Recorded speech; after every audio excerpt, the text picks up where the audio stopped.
सत्य के द्वारा सत्य को पहचानने का प्रयास करो। इसका चिंतन तुम बद्रीनाथ धाम में जाकर के करना। अलकनंदा के किनारे में वहां तुम्हें पुनः दर्शन मिलेगा।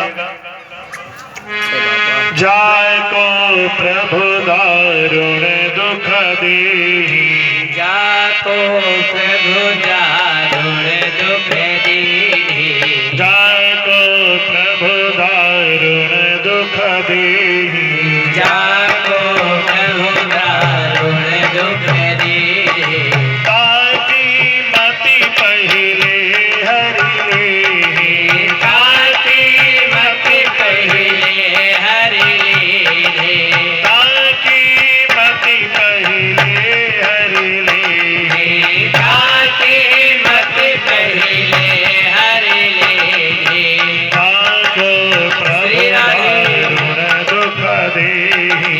जाको प्रभु दारुण दुख देहि। परमात्मा जिसको तकलीफ देता है उसकी बुद्धि पहले ही बिगड़ जाती है। यदुवंशी एक दूसरे पर वार करने लगे, तलवार खनक उठी, धनुष बाण चलाने लगे। प्रभास क्षेत्र में सब यदुवंशी गए थे, दारुणी मदिरा का पान कर लिया, आपस में सब लड़ने लगे, झगड़ने लगे। 99 लाख से भी ज्यादा जिन यदुवंशियों की संख्या, वो सब यदुवंशी आपस में लड़ झगड़ करके समाप्त हो गए। सब यदुवंशी आपस में लड़ झगड़ करके समाप्त हो गए।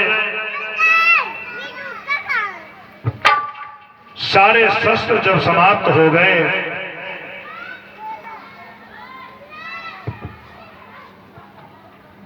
तो कृष्ण बलराम समझाने लगे, अरे बेटा क्यों आपस में झगड़ा करते हो।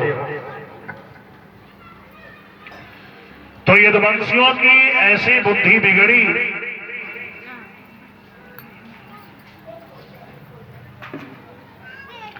यदुवंशियों की ऐसी बुद्धि बिगड़ी कि कृष्ण बलराम को ही मारने के लिए दौड़ पड़े।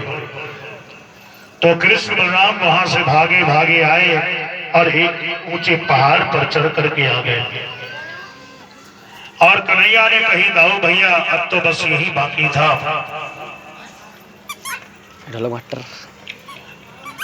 99 लाख से भी ज्यादा यदुवंशी सब लड़ते लड़ते समाप्त हो गए।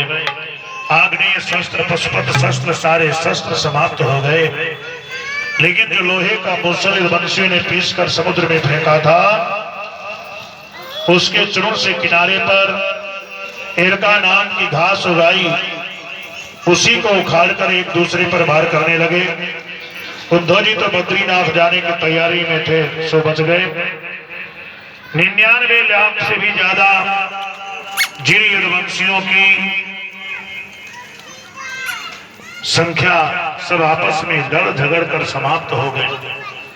अब बलराम ने श्री कृष्ण को प्रणाम किया और कहा, प्रभु मैं तो आपके चरणों का सेवक हूं, शेषनाग हूं। आपके इस श्री कृष्ण चरित्र में मैं आपका भ्राता बन करके आया। दूसरे पल बलराम जी ने शेष का रूप धारण किया और क्षीर सागर में चले गए। लोहे को मूसल को पीसकर समुद्र में फेंका था, उसका एक टुकड़ा मछली निकल गई। मछली को मारकर उस टुकड़े को पहेलिया ने अपने बाण पर रख लिया। मेरे प्रभु श्री कृष्ण प्रभास क्षेत्र में एक पीपल वृक्ष के नीचे दाहिनी जंघा पर बाएं चरण को रख करके अर्ध शयना अवस्था में विश्राम कर रहे थे। बहेलिया उसी मन में डोल रहा था शिकार के लिए। दूसरी दौड़ से गोविंद के तलवे को देखा और गोविंद का तलवा हिरण का मुख समझ में आया। तो उस बहेलिया ने हिरण समझ करके गोविंद के पैर पर बाण चला दिया और वो बाण गोविंद के तलवे में आकर के लगा। बहेलिया दौड़ा दौड़ा आया, गोविंद के चरणों में गिर पड़ा।